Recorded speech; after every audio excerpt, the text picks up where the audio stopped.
রসুল বলেন ওই ব্যক্তি কখনো জান্নাতে যেতে পারবে না যে ব্যক্তি নাকি দান করার পরেও মানুষকে খোঁটা দেয়। লা ইয়াদখুলুনাল জান্নাতা, জান্নাতে ওই ব্যক্তিরা প্রবেশ করতে পারবে না যে ব্যক্তি নাকি খোঁটা দেয়, ঠাট্টা বিদ্রুপ করে, তুচ্ছ তাচ্ছিল্য করে।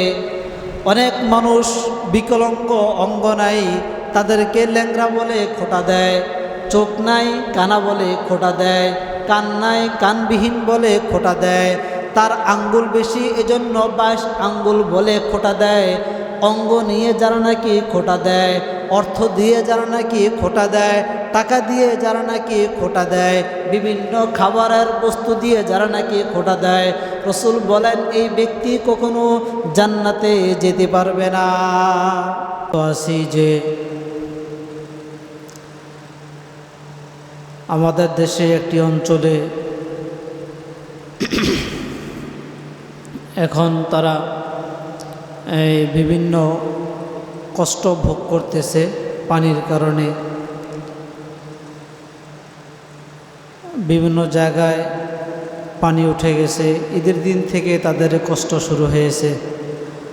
আমরা তো অনেকেই দেখা যায় ভালোভাবেই আলহামদুলিল্লাহ কুরবানি করতে পেরেছি, গরু গোশত খেতে পেরেছি, বিভিন্ন ইবাদতগুলো করতে পেরেছি। কিন্তু দেখা যায় সিলেট এলাকার মধ্যে এখনও মসজিদের মধ্যে হাঁটু পানি, মাজা পানি, এই পরিমাণ পানি এখনও তাদের ওইখানে বয়ে যাইতেছে। কিছুক্ষণ আগেও আমি এই এক লোকের সাথে কথা বললাম, সে বলতেছে পানির পরিমাণ আগের থেকে এখন আরও বাড়তেছে। কুশিয়ারা নদী সহ, সুরমা নদী সহ সবগুলো নদী পানিতে ভরপুর হয়ে গেছে। এখন বিভিন্ন বাড়িতে, বিভিন্ন মসজিদে, রাস্তাঘাটে সব জায়গায় পানি আরও বাড়তেছে। তো আল্লাহ সুবহানাহু ওয়া তাআলার কাছে অনেক কৃতজ্ঞতা জ্ঞাপন করার প্রয়োজন যে আল্লাহ সুবহানাহু ওয়া তাআলা আমাদেরকে এই ধরনের কষ্ট থেকে বেঁচে থেকে মসজিদে আসার তৌফিক দিয়েছেন। এজন্য রবের কৃতজ্ঞতা বেশি বেশি করে জ্ঞাপন করার প্রয়োজন। আরেকটি বিষয় হলো যে আমরা জিলহজ মাস অতিক্রম করতেছি। এই মাসের প্রথম থেকে নিয়ে মোটামুটি 10 দিন পর্যন্ত আল্লাহ সুবহানাহু ওয়া তাআলা রসুল এবং কোরআনের মাধ্যমে আমাদেরকে কিছু বিশেষ ইবাদত করার জন্য নির্দেশ দিয়েছেন। আমরা এই নির্দেশ পালনার্থে দেখা যায় রবকে সন্তুষ্ট করার জন্য অনেক ইবাদত করেছি। এখন আমাদের করণীয় হলো যে আমাদের এই ইবাদতগুলো পরিপূর্ণভাবে ঠিক থাকে, এইভাবে আমাদের আমল করা। আমরা যদি সঞ্চয় করি, যদি সঞ্চয় করার পরে পরিশেষে গিয়ে দেখি যে টাকা আমরা জমিয়েছিলাম টাকা নাই, শেষ হয়ে গেছে, তাহলে আমাদের মতন এই দুর্ভাগ্য পরাকপাল আর কেউ হতে পারে না। ঠিক এরকমভাবে আমরা ইবাদত করলাম, যদি হাসর মাঠে গিয়ে দেখি যে আমাদের ইবাদতগুলো নষ্ট হয়ে গেছে, ইবাদতগুলো নাই, সবগুলো ইবাদত শেষ হয়ে গেছে, তো দেখা যাবে আমাদের মতন পরাকপাল বদবখত হাসর মাঠে আর কেউই থাকবে না। এক শ্রেণীর লোক আছে তারা ইবাদত করে না, আর আরেক শ্রেণীর লোক আছে যে ইবাদত করার পরেও তারা তার ইবাদত করার কারণে যে ফলাফল, রেজাল্ট যেটা তাকে দিয়েছিল এটা সে ঠিক রাখতে পারে নাই। তাহলে ওই দুই শ্রেণীর লোকের এই মান মর্যাদা একই। একজন লোক টাকা উপার্জন করলো, আরেকজন লোক টাকা উপার্জন করার পরেও সে ধরে রাখতে পারলো না। একজন লোক টাকা উপার্জন করে নাই, আরেকজন লোক টাকা উপার্জন করার পরে সে ধরে রাখতে পারলো না। তাহলে এই দুই লোকের অবস্থা যেমন একই, ঠিক যারা নাকি ইবাদত করার পরেও সে ইবাদত ঠিক রাখতে পারে না, তাদের অবস্থা এমনই হয়ে থাকে। এজন্য আমরা যে ইবাদতগুলো করছি, অর্থের ইবাদত, বদনী ইবাদত, মালি ইবাদত, আমাদের ইবাদতগুলো যাতে ঠিক থাকে এজন্য আমরা আল্লাহ সুবহানাহু ওয়া তাআলার কাছে দোয়া চাইব। আর বদ আমল থেকে বেঁচে থাকব। এজন্য বেশ অতীতে কয়েক জুমায় আমরা আলোচনা করেছিলাম যে কি কারণে মানুষের আমল নষ্ট হয়ে যায়, মানে ইবাদতের যে মুনাফা রব আমাদেরকে দিয়ে থাকবেন এগুলো কী কী কারণে নষ্ট হয়ে যায় এ সম্পর্কে কয়েক জুমায় আমরা আলোচনা করেছি। আজকেও আমরা আরও 3-4টি বিষয় জানব যে আমাদের আমল কি কারণে নষ্ট হয়ে যায়।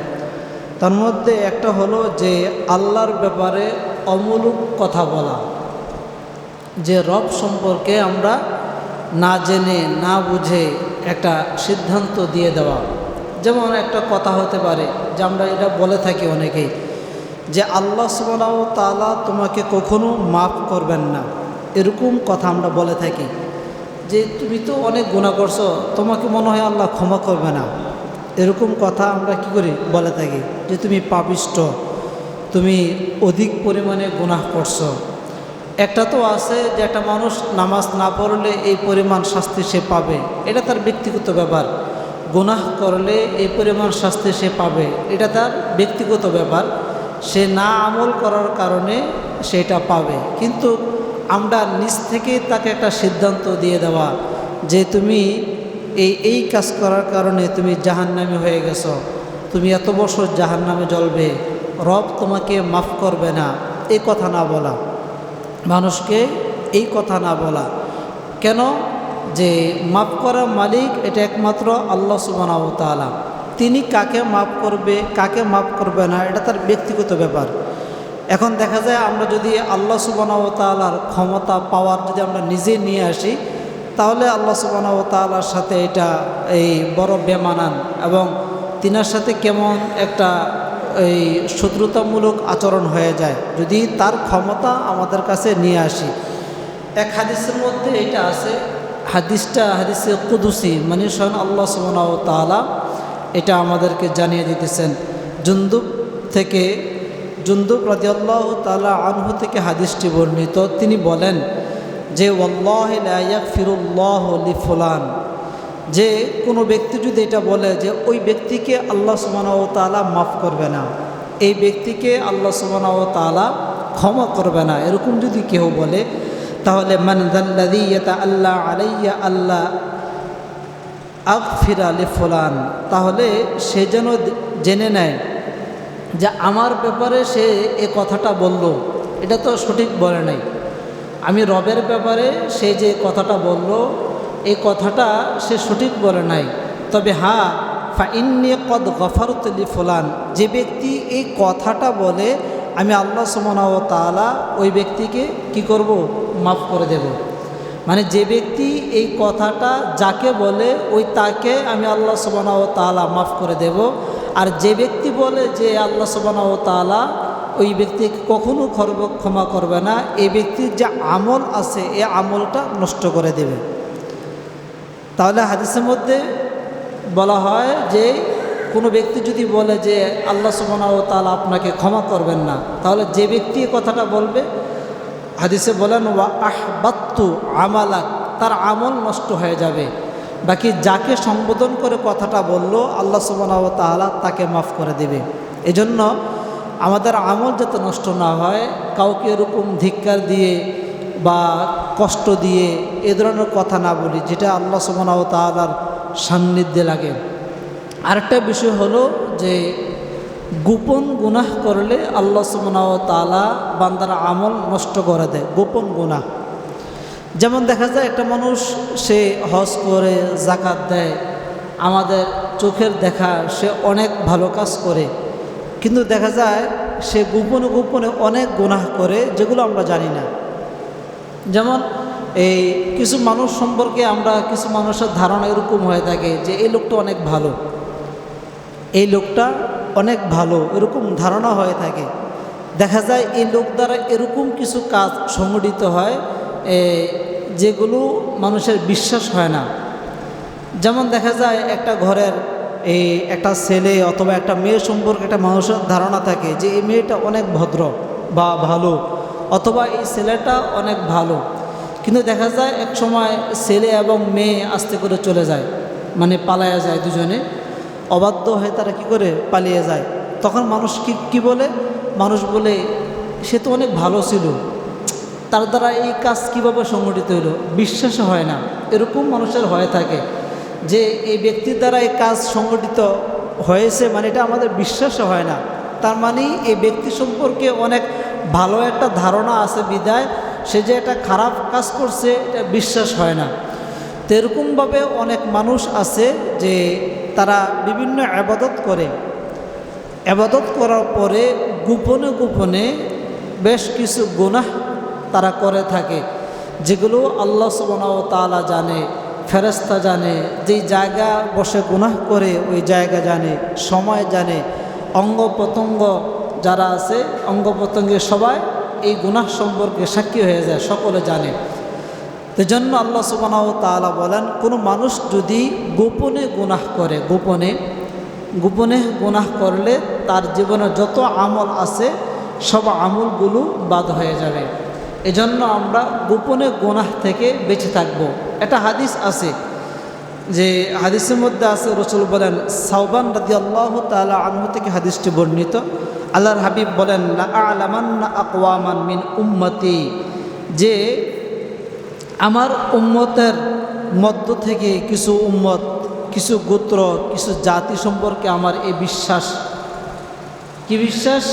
যে ইয়াতুনা ইয়াউমাল কিয়ামা বিহাসানাতিন, যে তারা কিয়ামতের ময়দানে এই নেক নিয়ে উপস্থিত হবে, ভালো আমল নিয়ে তারা কিয়ামতের ময়দানে উপস্থিত হবে।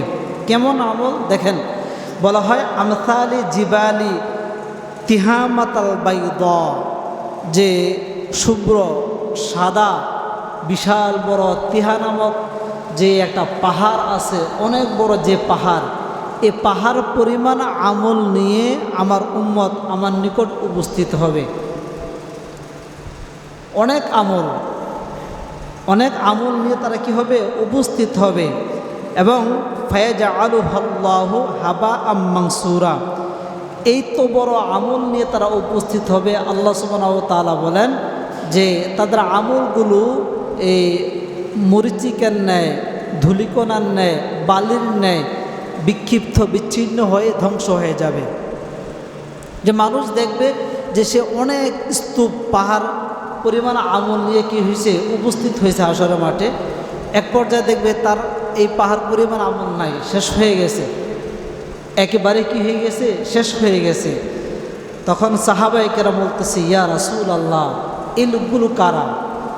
আমাদেরকে একটু সিফহুম লানা জাল্লিহিম লানা, তাদের সম্পর্কে একটু আমাদেরকে ধারণা দেন, বা তাদের সম্পর্কে আমাদেরকে অবগত করেন, যাতে করে আল্লাহ নাকুনা মিনহুম ওয়া নাহনু লা না'লামু, আমরা এই অজ্ঞতাবশত যেন এই লোকদের অন্তর্ভুক্ত না হই, একটু আমাদেরকে জানিয়ে দেন।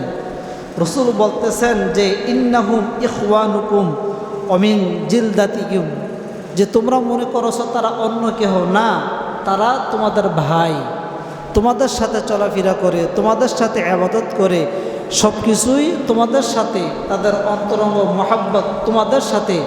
তাদের মধ্য থেকেই দেখবে কিছু মানুষ অনেক ইবাদত করবে, হাশরের মাঠে কিছুই থাকবে না। রাসূল বলেন, ওয়ায়াখুযুনা মিনাল লাইলি কামা তাখুযুনা, রাসূল বলতেছেন তোমরা যেরকমভাবে গভীর রাত্রে ইবাদত করো, তারাও তোমাদের মতন এরকমভাবে গভীর রাত্রে ইবাদত করবে, তারা অনেক ইবাদত করবে। রাসূল বলেন, ওয়ালাকিন্নাহুম আকওয়ামুন ইজা খলাউ বিমাহারিমিল্লাহি ইনতাহাকুহা, রাসূল বলতেছেন তারা যতই ইবাদত করুক, গোপনে গোপনে কিছু গুনাহ করবে, গোপনে গোপনে অনেক গুনাহ করবে, যে গুনাহ করার কারণে হাশরের মাঠে যত স্তূপ নিয়ে তারা দাঁড়াক না কেন, যত ইবাদত নিয়ে তারা দাঁড়াক না কেন, দেখবে যে হাশরের মাঠে তাদের যত ইবাদত আছে সবগুলো ইবাদত আল্লাহ সুবহানাহু ওয়া তাআলা তাহাকু ধ্বংস করে দিবেন, বাতিল করে দিবেন। এক পর্যায়ে গিয়ে তাদের কোনো আর ইবাদত থাকবে না।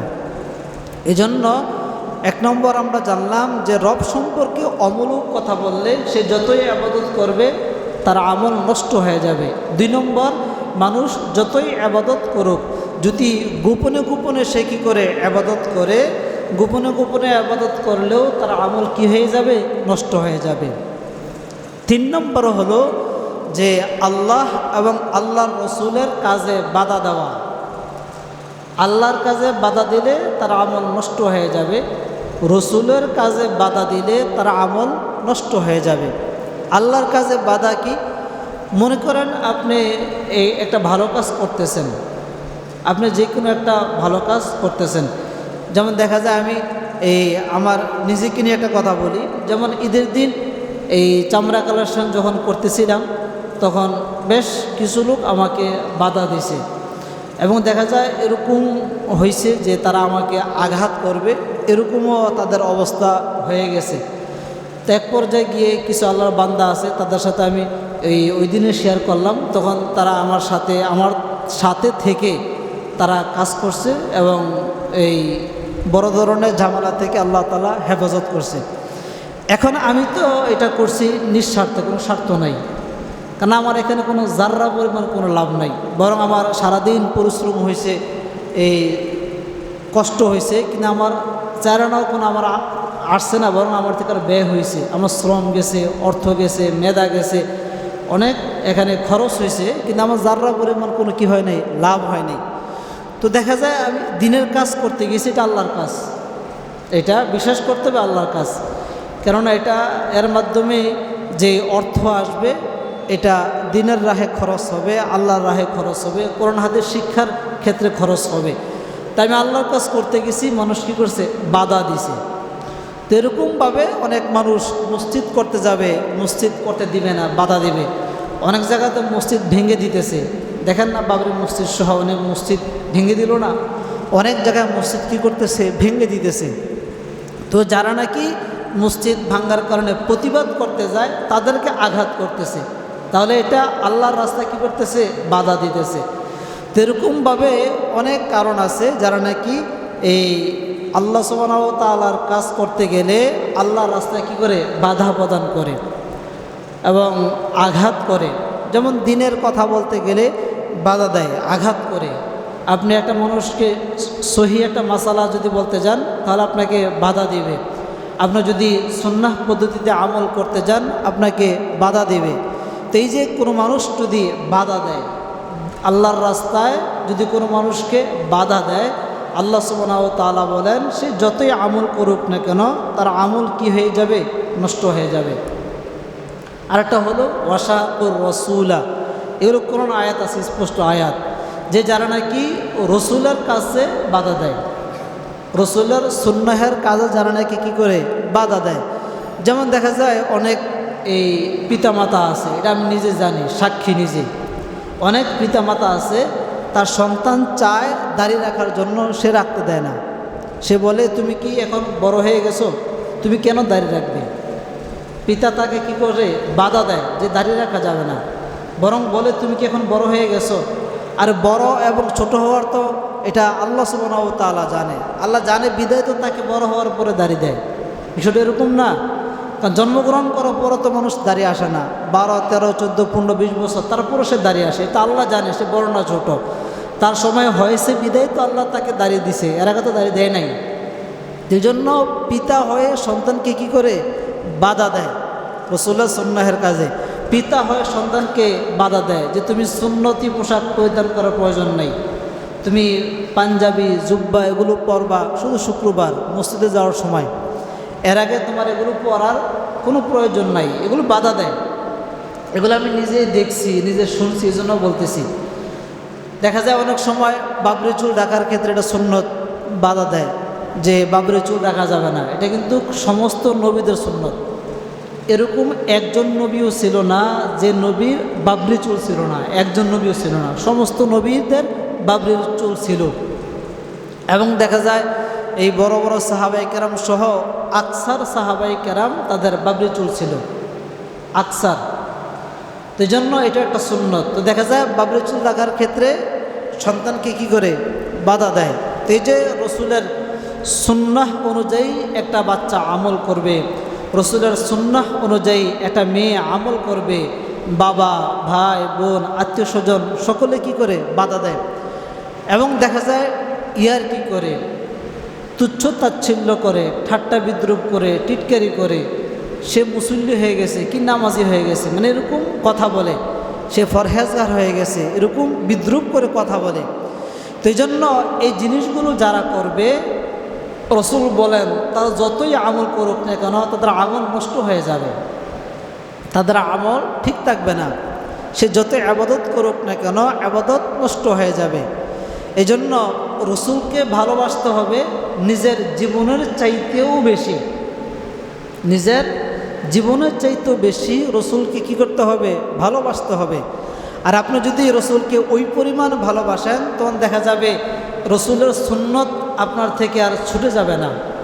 রসুলকে যদি আপনি পরিপূর্ণভাবে ভালোবাসতে পারেন তাহলে রসুলের সুন্নত, দাড়ি, টুপি, মেসওয়াক, দস্তরখান, সুন্নাহ পদ্ধতিতে নামাজ, অজু, ইস্তেঞ্জা, গোসল, আপনার এই কাপড়, এগুলো ছুটবে না যদি রসুলের মোহাব্বত আপনার অন্তরে থাকে। দেখেন ওমর ইবনুল খাত্তাব রাদিয়াল্লাহু তাআলা আনহু একদম রসুলের নিকট, একদম খুব কাছের সাহাবী, এবং দেখা যায় এই রসুলের বন্ধু, আবার রসুলের শ্বশুর, এবং এখনও কবর রসুলের সাথে যার সাহিত্য আছে, এখনও আছে। তো দেখা যায় তিনার সাথে খুব অন্তরঙ্গ মহব্বত ছিল। কার? ওমর ইবনুল খাত্তাব রাদিয়াল্লাহু তাআলা আনহুর। সেই ওমর ইবনুল খাত্তাব পর্যন্ত এই রসুলের ভালোবাসার ক্ষেত্রে এই রসুলকে বলতেছেন, ইয়া রাসূলুল্লাহ, যে আমি আমার জানের চাইতে বেশি আপনাকে, মানে আমার অন্য অন্য কিছুর চাইতে বেশি আপনাকে ভালোবাসি, তবে জানের চাইতে না। রসুলকে বলতেছেন। হাদিসে আছে এটা যে আব্দুল্লাহ ইবনে হিশাম থেকে হাদিসটি বর্ণিত, তিনি বলেন লা আনতা আহাব্বু ইলাইয়া মিন কুল্লি শাই ইল্লা মিন নাফসি, যে আমার যা কিছু আছে, আমার স্ত্রী, সম্পদ, বন্ধুবান্ধব, যা কিছু আছে সব কিছুর চাইতে আমি আপনাকে বেশি ভালোবাসি, তবে ইল্লা মিন নাফসি, আমার নিজের জীবনের চাইতে আপনাকে বেশি ভালোবাসি না। এটা ওমর ইবনুল খাত্তাব বলতেছেন। দেখেন রসুল কি বলেন? রসুল বলতেছেন যে লা ওয়াল্লাযী নাফসি বিয়াদিহি হাত্তা আকুনা আহাব্বা ইলাইকা মিন নাফসিক। হে ওমর, তুমি যদি তোমার জীবনের চাইতে বেশি আমি রসুলকে ভালোবাসতে না পারো, তাহলে তুমি জেনে নাও যে তুমি পরিপূর্ণ ভালো আমাকে বাসো না। তুমি এটা জেনে নাও। কাকে বলতেছে? স্বয়ং ওমর ইবনুল খাত্তাব রাদিয়াল্লাহু তাআলা আনহুকে বলতেছে। তখন তিনি বলতেছেন, ফাকালা লাহু উমর ফাইন্নাহু আলা আন ওয়াল্লাহি লা আনতা আহাব্বু ইলাইয়া মিন নাফসি। তখন ওমর ইবনুল খাত্তাব বলতেছেন যে এখনই এই মুহূর্তে আমি আমার জীবনের চাইতে আহাব্বু, আপনাকে অধিক বেশি ভালোবাসি। তখন রসুল বলছেন আল আন, হে ওমর, তুমি যে এখন বলছো, এখন তুমি পরিপূর্ণ ইমানদার হয়েছ, পরিপূর্ণ ইমানদার। তো দেখেন ওমর ইবনুল খাত্তাব রাদিয়াল্লাহু তাআলা আনহুর ক্ষেত্রে যদি এত কঠিন জটিল মাসালা হয়, আর আমাদের ক্ষেত্রে কি হবে? এজন্য রসুলকে ভালোবাসা এরকম বাসতে হবে, নিজের জানের চাইতেও বেশি, সন্তানের চাইতেও বেশি, মালের চাইতেও বেশি, স্ত্রীর চাইতেও বেশি, পিতামাতার চাইতেও বেশি। তবে হ্যাঁ, তাদেরকে কি ভালোবাসা যাবে না? হ্যাঁ যাবে। তাদের কি ভালোবাসার প্রয়োজন নাই? অবশ্যই আছে। তবে কি আছে? স্তর আছে। হাদিসের মধ্যে এগুলো বর্ণনা আছে যে কার ভালোবাসা কতটুকু, কি পরিমাণ, কার হক কতটুকু, এগুলো ধারাবাহিকভাবে কি আছে? দেওয়া আছে। তো এই জন্য আমরা রসুলকে ভালোবাসবো, আল্লাহকে ভালোবাসবো। তো রসুল এবং আল্লাহ সুবহানাহু ওয়া তাআলার কাজ যদি করতে যায় তাহলে মানুষ কি করবে? বাধা দিবে। এটাই এক আয়াতে আছে, ইন্নাল্লাযীনা কাফারু ওয়া সাদ্দু আন সাবিলিল্লাহ, নিশ্চয়ই যারা নাকি কাফের তারা কি করে? আল্লাহর রাস্তায় যারা থাকে তাদের সকলকে বাধা প্রদান করে। আন সাবিলিল্লাহ, আল্লাহর রাস্তার কাজে, আল্লাহর কাজে, আল্লাহ সুবহানাহু ওয়া তাআলার যে কোনো কাজে তারা বাধা দেয়। বলে ওয়াশাকুর রাসূল মিন বাদি, নবী করিম সাল্লাল্লাহু আলাইহি সাল্লামের কাজে তারা সর্বদাই বাধা দিয়ে থাকে। আয়াতের মধ্যে আরও বলা হয় মা তাবায়্যানা লাহুমুল হুদা যে তাদের জন্য স্পষ্ট হেদায়েত রয়েছে, তাদের জন্য স্পষ্ট হেদায়েত আছে। কিন্তু হেদায়েত থাকলে কি হবে? তারা হেদায়েত প্রাপ্ত হতে পারে না। যে মানুষ আল্লাহর কাজে এবং রসুলের কাজে বাধা দেয় তাদের কোনো হেদায়েত নাই, বরং আল্লাহ সুবহানাহু ওয়া তাআলা বলেন লা ইয়াদুরুল্লাহ শাইআ, এই মানুষগুলো আল্লাহ এবং রাসূলের কোনো ক্ষতি করতে পারবে না, বরং ওয়াসাইয়ুহবিতু আমালাকুম, পৃথিবীর জীবদ্দশায় যতই ভালোই কাজ করুক না কেন, যতই আবাদত করুক না কেন, যতই নামাজ পড়ুক না কেন, যতই রোজা হজ যাকাত যতই আবাদত করুক না কেন, রসুল বলেন যারা নাকি আমার কাজে এবং আমার স্রষ্টার কাজের যারা নাকি পৃথিবীর জীবদ্দশায় বাধা দিবে, ওয়াসাইয়ুহবিতু আমালাকুম, তার জীবনের সমস্ত আমল বাতিল হয়ে যাবে, কোনো আমল থাকবে না। এই জন্য দেখা যাবে অনেক মানুষ এই আর আগের হাদিসে বলা হলো না যে স্তূপ, পাহাড়ের মতো স্তূপ নিয়ে আমল নামা নিয়ে তারা দাঁড়াবে, কোনো আমল থাকবে না। কারণ কি? কারণ এই যে বদ আমল করলে তার আমল থাকবে না। তাহলে এক নম্বর, আল্লাহ সুবহানাহু ওয়া তাআলার ব্যাপারে অমূলক কথা বললে আমল বাতিল হয়ে যাবে। আল্লাহর কাজে রসুলের কাজে বাধা দিলে আমল কি হয়ে যাবে? বাতিল হয়ে যাবে। গোপন গুনাহ করলে আমল বাতিল হয়ে যাবে। আরেকটা হলো, কোনো মানুষ যদি খোটা দেয়, খোটা দান করে যদি খোটা দেয়, আমল বাতিল হয়ে যাবে। এই আমলটা, এ বদ আমল আমাদের নিকট অনেক বেশি, মানে কাউকে খোটা দেওয়া এ বদ আমল অনেক বেশি, এই বিশেষ করে স্ত্রীদের ক্ষেত্রে, মহিলাদের ক্ষেত্রে এটা বেশি। আপনি 40, 50, 60, 70 বছর তার সাথে সংসার করতেছেন, দেখা যাবে 19-তে 20 হয়ে গেছে, সে আপনাকে বলে ফেললো জীবনে কি করছো, শেষ। বলে না, আপনাকে বলবে সে জীবনে তুমি কি করছো, না দিলা ভরণ পোষণ, না খাবার দাবার, আমার চাহিদা পূরণ করতে পারো নাই, এটা পারো নাই, ওইটা পারো নাই, এই যে বলছে, এটা কিন্তু খোটা দিয়ে দিস। আর এই কথাগুলোর দ্বারা আপনার অন্তরে একটা রেখাপাত হয়ে গেছে, একটা আঘাত চলে আসছে। কিরে, সারা জীবন ভর তার পিছনে শ্রম দিলাম, এত অর্থ, এই এত পরিশ্রম করে তাকে আমি ভরণ পোষণ সব কিছু করলাম, সে এখন এসে আমার সামনে নাফরমানি, আমি বলি কি করছি? এটা খুব মানে অন্তরে হিট করে কথা। এটা দেখা যায় যখন এই হিট করবে তখনই তার আমল কি হয়ে যাবে? বাতিল হয়ে যাবে। এটা স্ত্রীদের ক্ষেত্রে এই হয়ে থাকে বিশেষ করে, যে আপনি যত কিছুই করেন সে কী করবে? সে বলে ফেলবে যে কি দিছে জীবনে, আমাকে কিছুই দেয় নেই, না কাপড় না ভরণ পোষণ দেয় নেই, এরকম এগুলো বলে। আপনাদের বলে কিনা জানি না, বাকি এগুলো যাতে হাদিসে আসছে, কোরআনে আদার্সে আছে, তাহলে এটা বিশ্বাস, যেগুলো বলে স্ত্রীরা বিশেষ করে এগুলো বলে।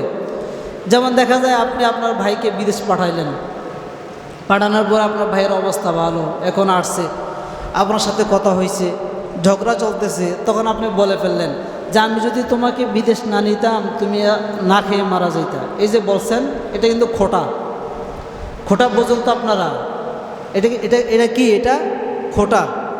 বা তাকে আপনি অপমান করলেন, তাকে আপনি এই লাঞ্ছনা করলেন এই একটা কথা বলার কারণে, এটা কিন্তু খোটা। তো এই জন্য দেখা যায় আপনি যদি কাউকে উপকার করে তাকে বলে ফেলেন, এটা যখনই বলেন, যখন উপকার করে তাকে বলে ফেলেন তখন এটা খোটা হয়ে যায়। আর এই খোটা দেওয়ার কারণে আপনার আমল বাতিল হয়ে যায়। আর এই খোটা জিনিস, এই খোটার স্বভাব এটা আমাদের মধ্যে আছে।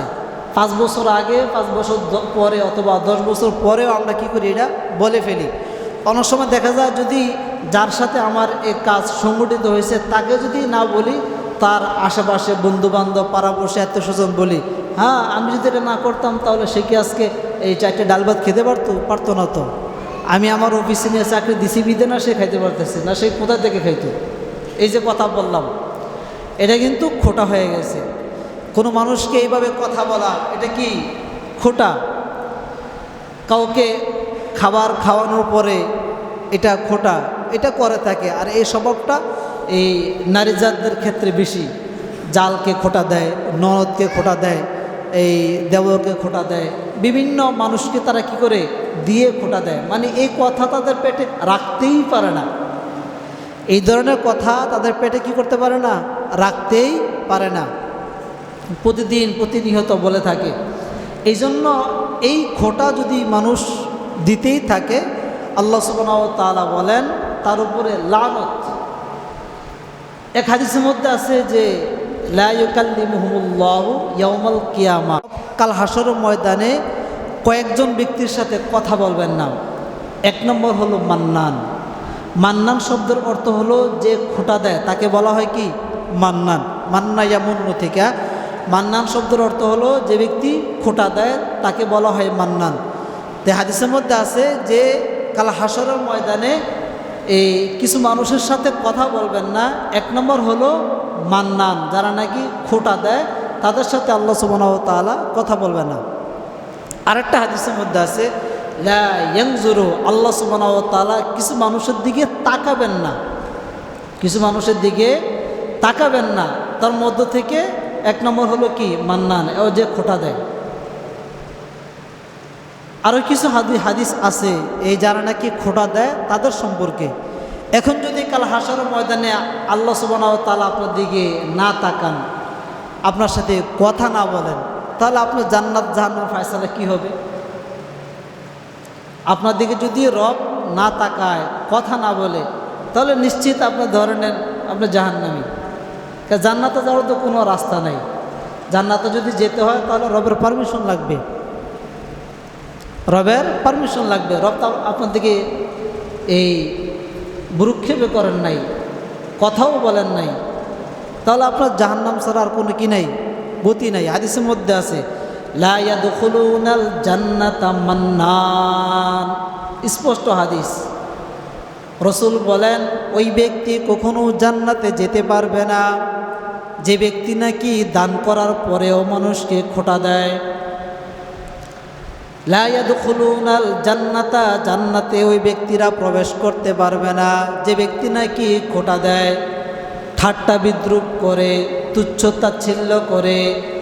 অনেক মানুষ বিকলাঙ্গ, অঙ্গ নাই, তাদেরকে ল্যাংড়া বলে খোঁটা দেয়, চোখ নাই কানা বলে খোঁটা দেয়, কান নাই কানবিহীন বলে খোঁটা দেয়, তার আঙ্গুল বেশি এজন্য 22 আঙ্গুল বলে খোঁটা দেয়।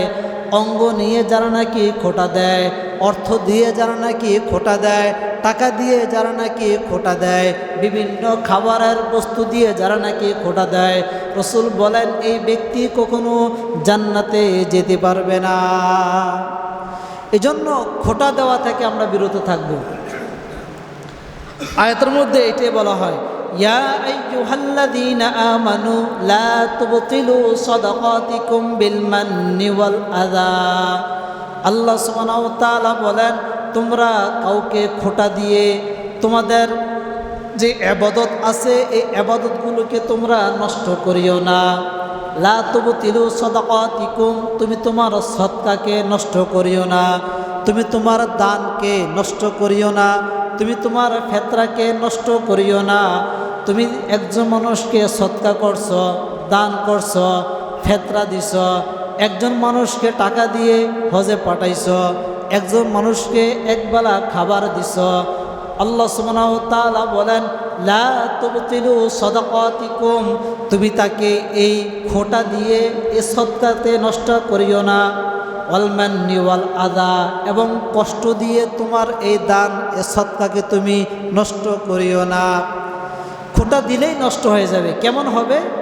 তারপরে বলেন কাল্লাযী ইউনফিকু মালাহু রিআআন নাস, একজন মানুষ যেরকমভাবে দান করে আল্লাহকে সন্তুষ্ট করার জন্য, কিন্তু রিআআন নাস, তার মনে মনে থাকে আমি বাহবা পাওয়ার জন্য দান করছি। অনেক মানুষ এরকম হয়ে থাকে যে দান করে আল্লাহকে সন্তুষ্ট করার জন্য, কিন্তু মনে থাকে কি বাহবা পাওয়ার জন্য। আমি এত লক্ষ টাকা মসজিদে দিছি, এত বড় গরু দিছি, আমি এত লক্ষ টাকা মানুষকে দান করছি, ওই লোককে আমি এরকমভাবে ঘর উঠে দিছি, বাড়ি করে দিছি, এরকম অন্তরে থাকে। এটাই বলেন কাল্লাযী ইউনফিকু মালাহু রিআআন নাস, কোনো ব্যক্তির নিয়ত যদি এরকম থাকে যে আমি বাহবা পাওয়ার জন্য দান করতেছি, সদকা করতেছি, এরকম নিয়ত যদি কোনো মানুষের থাকে, তার যেরকমভাবে দান করে না করার মতন কোনো ইবাদত তার লেখা হবে না। আল্লাহ সুবহানাহু ওয়া তাআলা বলেন, যারা নাকি খোঁটা দিবে তাদের ঠিক এরকম সে কেমন যেন সে দান করলো, তারপরও তার আমল নামায় তার নেক লেখা হবে না। রসুল বলেন, ওয়ালা তুবতিলু আমালাকুম, সে যতই ইবাদত করুক না কেন, খোঁটা দেওয়ার কারণে তার জীবনের সমস্ত ইবাদত বাতিল হয়ে যাবে। খোঁটা, এই জন্য আমরা কাউকে খোঁটা দেব না। দান করছি আলহামদুলিল্লাহ, শেষ, এটা আমার আর মাথায় রাখার প্রয়োজন নেই। একজন মানুষকে উপকার করছি, এটা মাথায় রাখার প্রয়োজন নেই। সাহায্য করছি, মাথায় রাখার প্রয়োজন নেই। কিন্তু যদি আমি রাখতে যাই, খোঁটা দিতে যাই, তাহলে আমার আমল কি হয়ে যাবে? বাতিল হয়ে যাবে। তাহলে আমরা কি জানলাম? এক নম্বর, রব সম্পর্কে অমূলক কথা বললে তার আমল বাতিল হয়ে যাবে। কোনো ব্যক্তি যদি আল্লাহ এবং আল্লাহ রসুলের কাজে বাধা দেয়, আমল বাতিল হয়ে যাবে। কোনো ব্যক্তি যদি গোপনে গুনাহ করে, তার আমল বাতিল হয়ে যাবে। কোনো ব্যক্তি যদি খোঁটা দেয়, তুচ্ছ তাচ্ছিল্য করে, তার আমল বাতিল হয়ে যাবে। আল্লাহ সুবহানাহু ওয়া তাআলা আমাদের সকলকে বদ আমল থেকে বেঁচে থাকার তৌফিক দান করুন। সকলে বলে আমিন।